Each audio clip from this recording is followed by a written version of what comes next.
राम राम सभी को। जय श्री कृष्णा। कार्तिक मातम, तीसरा अध्याय, कार्तिक का महीना। सत्यभामा बोली, हे भगवान, आप काल स्वरूप है और काल के संपूर्ण भाग समान है, तब फिर कार्तिक मास ही क्यों श्रेष्ठ है? हे देव, सब तिथियों में एकादशी और सब महीनों में कार्तिक का महीना ही आपको क्यों प्रिय है? श्री कृष्ण जी बोले, हे कांते, तुमने अच्छा प्रश्न किया। एकाचित होकर बेन के पुत्र पृथु और महर्षि नारद का संवाद सुनो, जिसे पहले पृथु ने नारद से पूछा। तब नारद जी ने कार्तिक मास की श्रेष्ठता कही।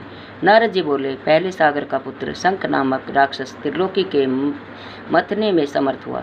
उसने संपूर्ण देवताओं को जीत स्वर्ग से निकाल इंद्र आदि संपूर्ण लोकपालों के अधिकार अपने हाथ में ले लिए। सब देवता उसके भय के मारे अपने अपने स्त्री पुत्र आदि लेकर बहुत वर्ष पर्यंत सुमेरु पर्वत की गुफाओं में वास करते रहे।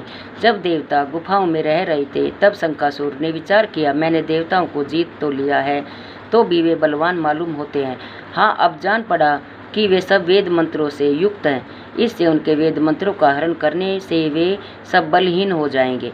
ऐसा विचार कर वह असुर विष्णु भगवान को नींद से ग्रस्त देख स्वयंभू ब्रह्मा जी के लोक में जाकर वहां से वेदों को निकाल कर चलने को तत्पर हुआ। तब वे उसके भय के मारे यज्ञ के मंत्र और बीजों समेत जल में प्रवेश कर गए।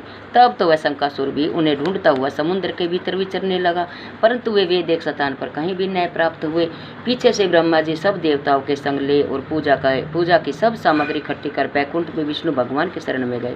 वहाँ उनके जागने के निमित्त सब देवता गाने बजाने लगे और गंध धूप बार बार देने लगे। उनकी भक्ति से संतुष्ट होकर भगवान ने नेत्र खोले।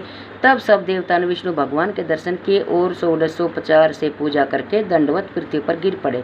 तब तो माधव भगवान उनसे कहने लगे, हे देवगण, मैं तुम्हारे भजन कीर्तन आदि कार्यों से सब प्रसन्न हुआ हूँ। मैं आप लोगों की मनोकामना पूर्ण करूँगा। आश्विन शुक्ल पक्ष की एकादशी से देव उठनी एकादशी तक पहर भर रात्रि रहे। तब से जो मनुष्य तुम्हारी तरह भजन और कीर्तन करेंगे, वे मुझे प्रसन्न कर मुझे प्राप्त होंगे। शंकासुर जिन वेदों को हर लाया है, वे सब जल में स्थित हैं। उन्हें मैं शंखासुर को मार कर लाऊंगा। आप से बीज मंत्र समेत सब वेद प्रतिवर्ष कार्तिक के महीने में सदा जल में निवास करेंगे। मत्स्य स्वरूप धारण कर मैं जल में जाता हूँ। तुम संपूर्ण मुनियों को लेकर संग आओ। इस लोक में जो अच्छे मनुष्य प्रातःकाल स्नान करते हैं, वे निश्चय अक्षत स्नान के फल को प्राप्त होते हैं। जो कार्तिक में सदा व्रत करते हैं, उनको हे इंद्र, तुम मेरे लोक में पहुंचा दिया करो। हे यम, तुम सदा उनकी विंदनों से रक्षा करते रहो। और हे वरुण, तुम उनको पुत्र पौत्र आदि देते रहो। हे कुबेर, तुम उनकी धन वृद्धि करो, जिससे यह मेरा रूप धारण कर साक्षात जीव मुक्त हो जाए। और हे अन्य देवताओं, जो जन्म से मरण तक उन बातों को धारण करते हैं, वे तुम्हारे द्वारा भी पूज्य हैं। जैसे तुमने मुझे एकादशी को जगाया है, इसलिए यह तिथि सदा मानने योग्य है। बोलो देव उठनी एकादशी माता की जय। बोलो कृष्ण भगवान की जय।